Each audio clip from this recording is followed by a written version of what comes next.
जिसके मुखारविंद से भगवान का नाम नहीं निकला तो ब्रह्मा जी ने बतला दिया कि वो मुख मैंने व्यर्थ में बना डाला। हम और आप सत्संग में बैठने से पहले भगवान का नाम स्मरण इसीलिए करते हैं, या अगर कोई मेहमान आपके यहाँ आ जाए तो सीधे उसकी बाह पकड़ करके और गेहूं का खेत दिखाने लिए चले जाओ तो कितना वो जल जाएगा। उसी प्रकार से हम और आप जब भगवान की कथा में बैठते हैं तो पहले राम नाम से कीर्तन करते हैं, कथा सुनने के अधिकारी बनते हैं। हमारी कथा की रक्षा करने वाले अनंत बलवंत श्री हनुमंत लाल जी जो इस कथा की भी रक्षा कर रहे हैं और इस गांव नगरी की भी रक्षा कर रहे हैं। एक बार हमारे अनंत बलवंत श्री हनुमंत लाल जी का जयकारा बहुत ही उच्च समय लगाए। बोल बजरंग बली की जय हो।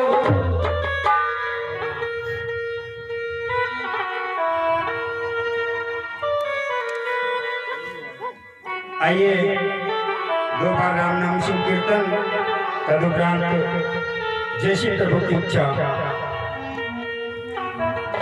बोलो श्री राम जय जय राम।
जिस प्रकार से इस मनुष्य के मुखारविंद से भगवान का नाम नहीं निकलता है तो तुलसीदास जी मानस में लिखते हैं क्या कि कोटि कोटि मुनि जतन कराही,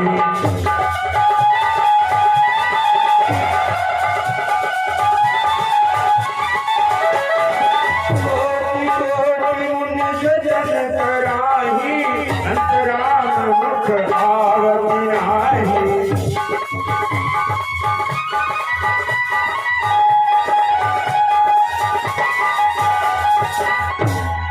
कोटि कोटि मुनि जतन कराही, अंतराम मुख आवत नाही। जिस समय गीधराज जटायु माता सीता का हरण हो चुका था और रास्ते में दशानन को रोकता है, और होता क्या है कि गीधराज के दोनों पर दशानन काट देता है और गीधराज जमीन पर गिर जाते हैं। भगवान राम जिस समय वहां पर पहुंचते हैं तो कहते क्या हैं, हे गीधराज कहो तो मैं तुम्हें जीवित कर दूं।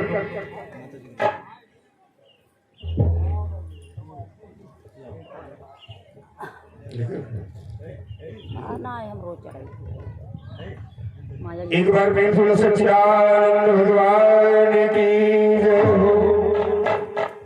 जिस समय भगवान राम कहते हैं कि हे गीतराज कहो तो मैं तुम्हें जीवित कर दूं, आज गीतराज हाथ जोड़ करके कहने लगे प्रभु इस धराधाम के ऊपर लोग जीवन बिता देते हैं, अंत समय में भगवान का राम मुख से नहीं निकलता है।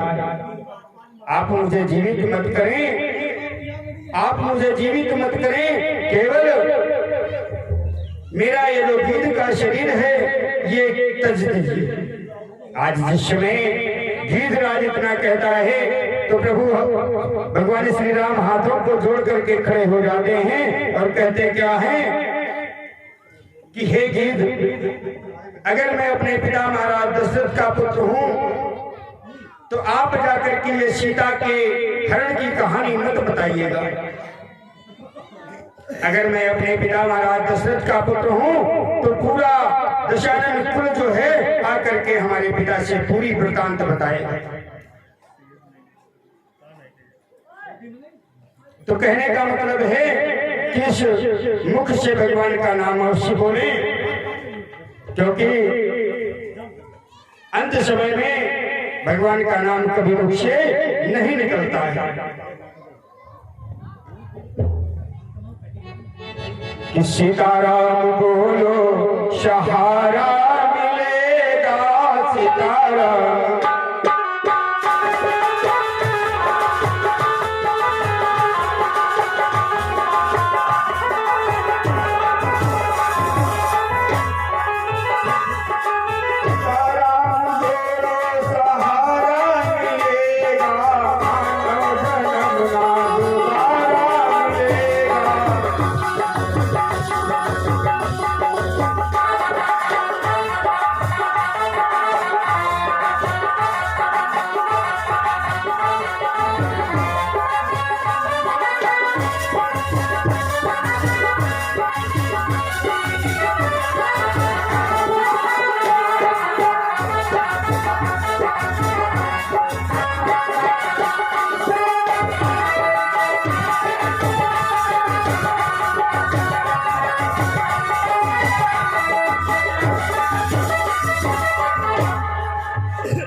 जब तक हम और आप भगवान का नाम नहीं लेते हैं तब तक कथा सुनने के अधिकारी नहीं होते। जिस समय आज खरदूषण का वध सुन करके दशानन आक्रोशित हो जाता है और दशानन के पास सुपर्णा पहुंचती है और कहती क्या है कि भैया दो लड़के राम लखन इस दंडक वन में आए हैं।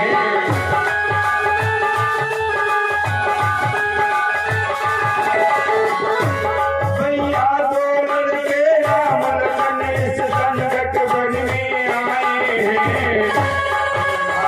एक सीता नामी सुकुमारी नारी लाए हैं।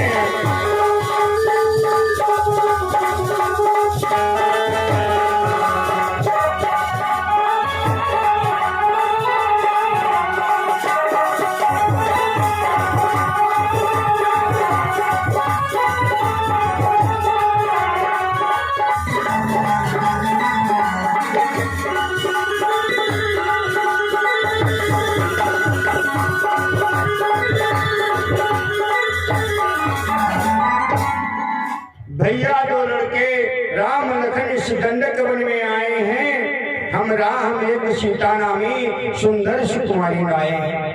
भैया इस पंचवटी में सीता राम लक्ष्मण नाम के दो सुकुमार बालक आए हुए हैं। उनके संग में एक सुंदर सी स्त्री थी, तो मैंने सोचा कि जाकर के उससे कुछ बात करो।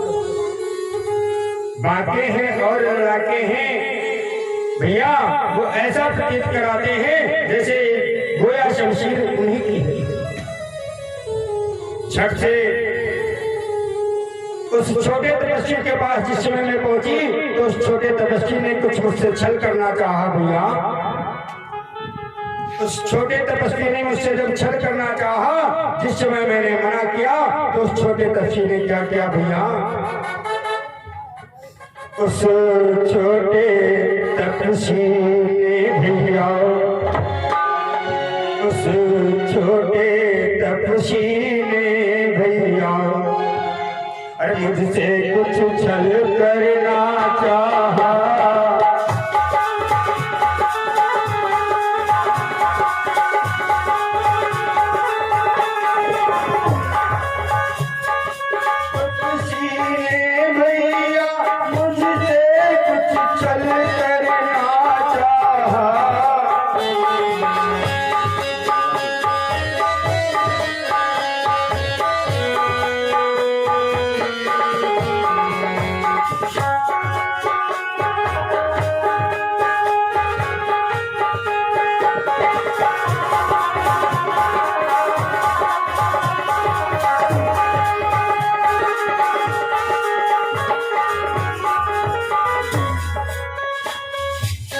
जिस समय मैं उससे बातचीत करने लगी भैया, उसने झट से मेरे नाक और कान काट डाले और कहने क्या लगी, सुपर्णखा आज रावण को जोश दिलाने लगी और कहने क्या लगी कि मेरी नाक गई तो गई पर अपनी नाक संभालो तुम।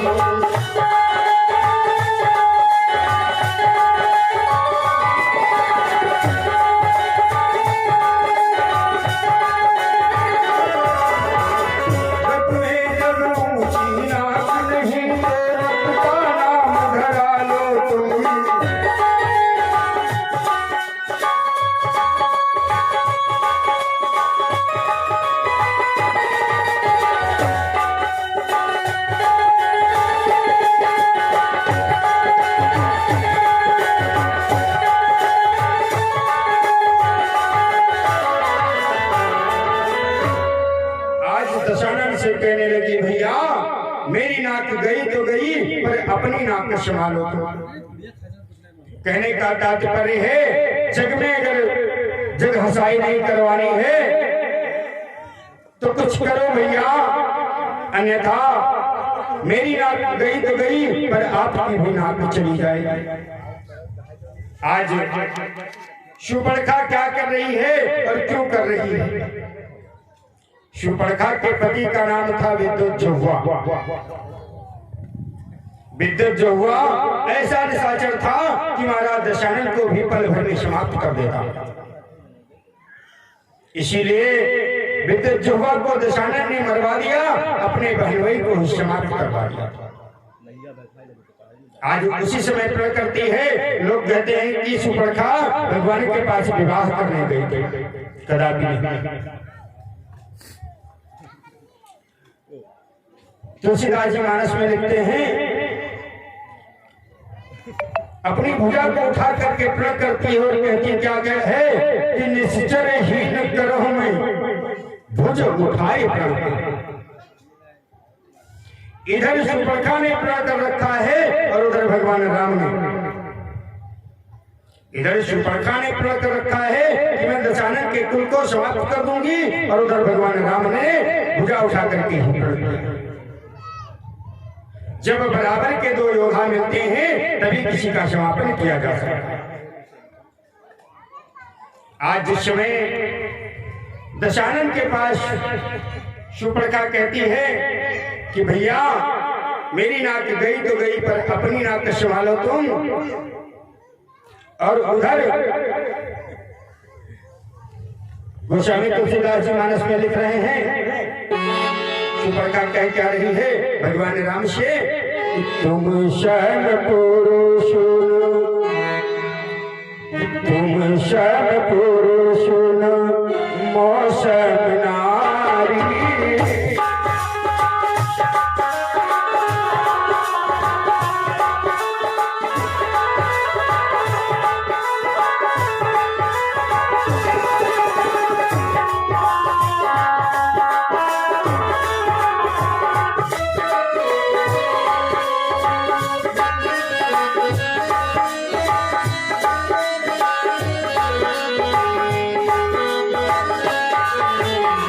तुम सब सुनो मौसम नारी, यह संजोग विधि रचहु चारी।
एक बार प्रेम तुलसियापत रामचंद्र की जय हो।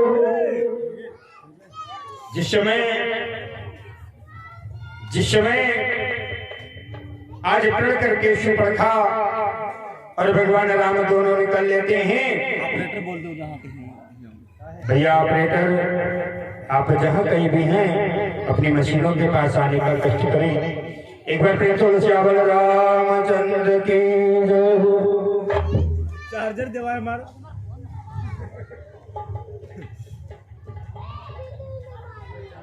जिस समय शूर्पणखा के नाक कान कटे देखता है महाराज दशानन उठ करके बैठ जाता है और कहता क्या है कि नारी की नाक उड़ाने में ऊंची होती है, ऊंची नाक नहीं।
नारी की नाक उड़ाने में होती है नाक नहीं ऊंची, अबला पर हाथ उठाने में। इस जग में कहने का अर्थ है कि नारी के ऊपर हाथ उठाने से उसी की नाक ऊंची नहीं होती। लेकिन गोस्वामी तुलसीदास जी मानस में लिख रहे हैं क्या कि स्त्री का जीवन 4 लोगों के बीच बीतता है।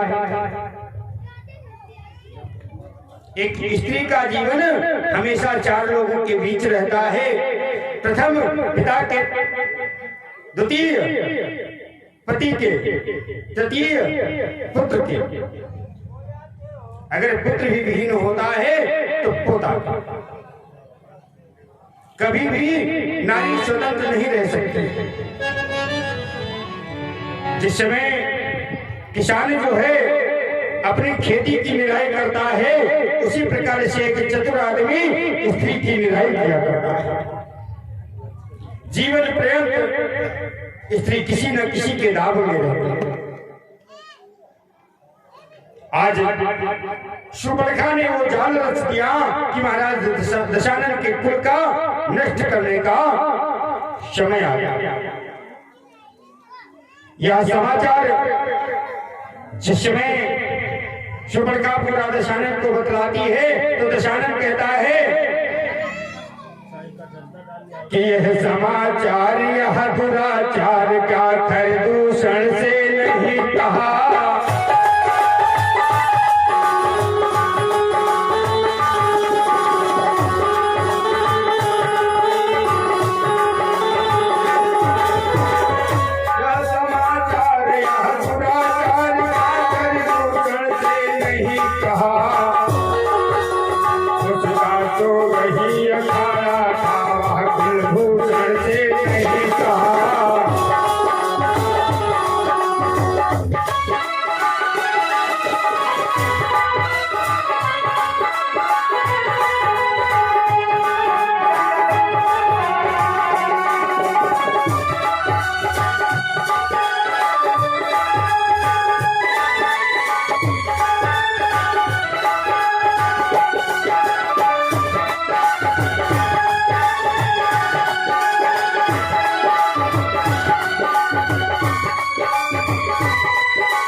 उस समय दशानन ने इतना पूछा तो सुपर्णखा कहने लगी, भैया इस दुराचार के बाद सबसे पहले मैं खर और दूषण के पास नहीं गई थी। आज जिस समय खरदूषण की बात कहती है तो दशानन एक बार मन में विचार करता है कि वो नर नहीं नारायण है। कहता भी है खरदूषण मोशम बलवंता तिन्हें तुम्हारे इच्छी में भगवान जान गया। लेकिन फिर भी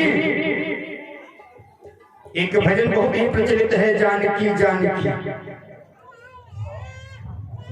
मैंने बाजी लगा दी है जानकी।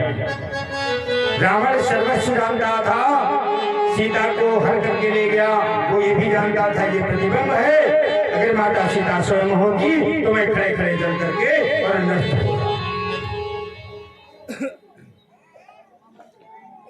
आज का जमाना कलयुग के बारे में गोस्वामी तुलसीदास जी लिख करके गए थे क्या कि सौभाग्यनीय विभूषण हीना,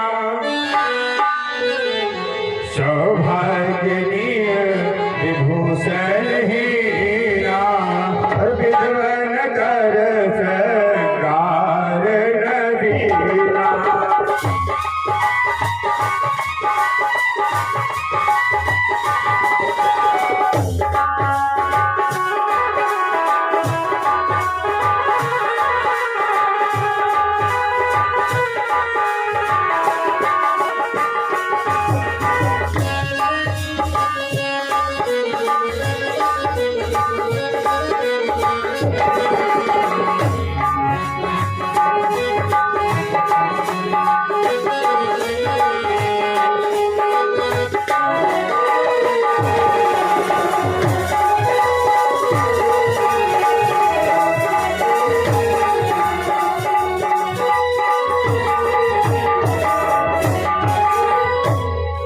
सौभाग्यनीय विभूषण हीना। आज के जमाने में ऐसा चल रहा है कि सौभाग्यवती स्त्रियां जो हैं उनके पास श्रृंगार करने की सामग्री नहीं है, और जो विधवा महिलाएं हैं तो क्या क्या चलते इस दुनिया में हो रहे हैं वो तो सभी लोग जान ही रहे हैं। तो कहने का मतलब है कि इस शरीर को अपने आप धोना है, ना कि कोई दूसरा साबुन से धोना है। हमारे मन के अंदर जो मैल है, ऊपर से तो हम सभी साबुन है, तेल है, क्रीम पाउडर है, इससे अपने चेहरे को ढक सकते हैं, लेकिन ये जो मन के अंदर का मैल है ये कभी नहीं धुल सकता है। इसको धुलने के लिए केवल राम नाम रूपी साबुन जो है वही लगा करके इस मन को हम साफ कर सकते हैं। 7 दिन में हम यही जानते हैं केवल 5 लोग सुधरे होंगे, 5 तथा कम लिखा ज्यादा करे।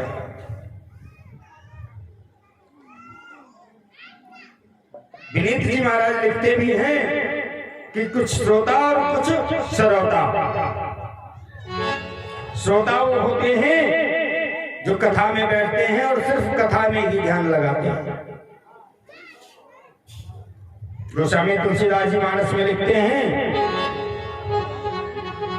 कि जिसके बहुत पुण्य उगते हैं उसी का पुण्य जो होता है वो भगवान की तरफ पग बढ़ाता है। उस माता की कोख धन्य हो जाती है जिसका पुत्र भगवान की ओर अपने पग बढ़ाता है। हमेशा कथा में कैसे जाना चाहिए? कथा में लोग सुनने जाते हैं, यहाँ भी कई लोग बैठे हुए हैं, गांव की रहे तो उस पर बुरा लग जाए। भगवान की कथा में चौकीदार एक होता है और सभी जमींदार होते हैं। जमींदार का मतलब और चौकीदार का मतलब पता? वैसे गिरजे दादा बहुत बतावा करते हैं। चौकीदार हम हैं और जमींदार आप लोग। कथा सुनने के लिए हमेशा जमीन में ही बैठ करके श्रवण करनी चाहिए। जैसे कि किसी अधिकारी के ऑफिस में जाओ, खाली हाथ नहीं जाना चाहिए। कुछ लोगों ने बतलाया भी है कि घोड़े की गाड़ी, घोड़े पछाड़ी राजे की गाड़ी, खाली हाथ ना है। तो जिस समय शूर्पणखा और रावण की बातचीत होती है और इधर रावण कहता है चलो बहना, उन्होंने तुम्हारी नाक और कान काट लिए, तुम उस नाक कान के बदले क्या चाहती हो? आज दशानन क्रोधित होकर के कहने लगा ये मेरी 20 भुजाओं और इन 10 शीशों को मैं काट करके चढ़ा दूंगा। अगर मेरी बहन के नाक कान कट गए तो मेरे को धिक्कार है। आज दशानन उठ करके खड़ा हो जाता है और कहता है बहना, तुम्हारे तो सिर्फ उन लोगों ने नाक कान काटे हैं, मैं उनकी स्त्री को ही हर लाऊंगा। जिस समय दशानन आज वहां से चल देता है, आज मारीच के पास पहुंचता है और कहता क्या है मामा मारीच, आज तुम मेरी एक मदद कर दो। बोले क्या? बोले राम लखन पत्नी जो है, राम की पत्नी सीता, उसका हरण करना है। चल करके तुम माया का नग बन जाओ और मैं जोगी बन करके सीता को हर लाऊंगा। आज कहने क्या लगा दशानन, तू चलकर माया नग बन जा।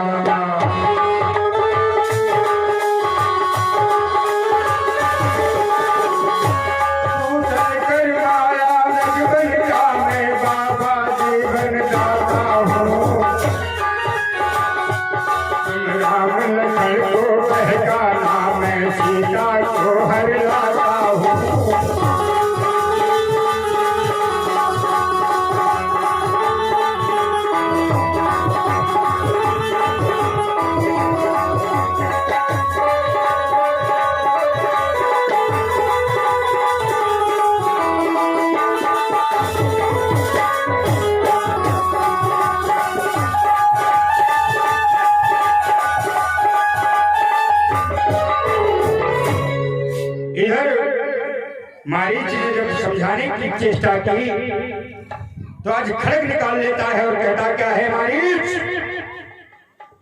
तुम्हारे 2 टुकड़े मैं यहीं पे कर दूंगा।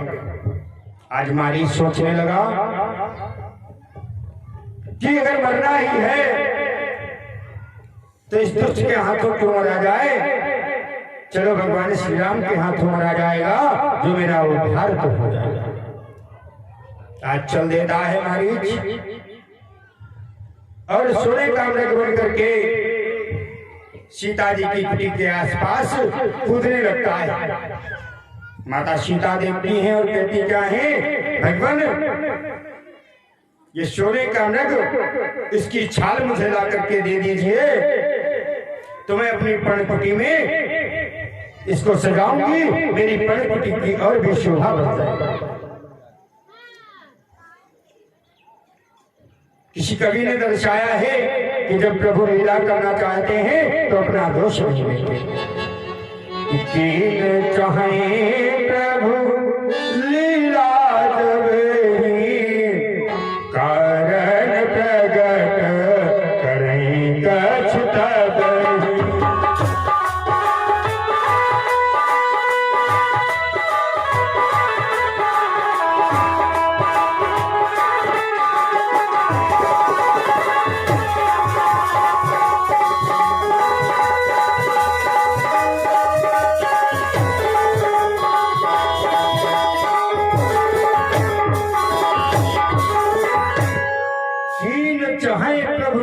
जब ही, कारण प्रगट करें कछ तब ही।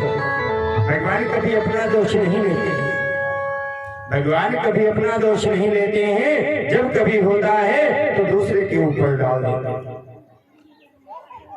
आज वही किया और आज वो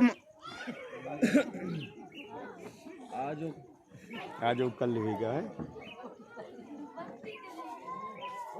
अब गिरी हो गए या गिरी अब की तो टूट जाएगा फिर छप्पर से टप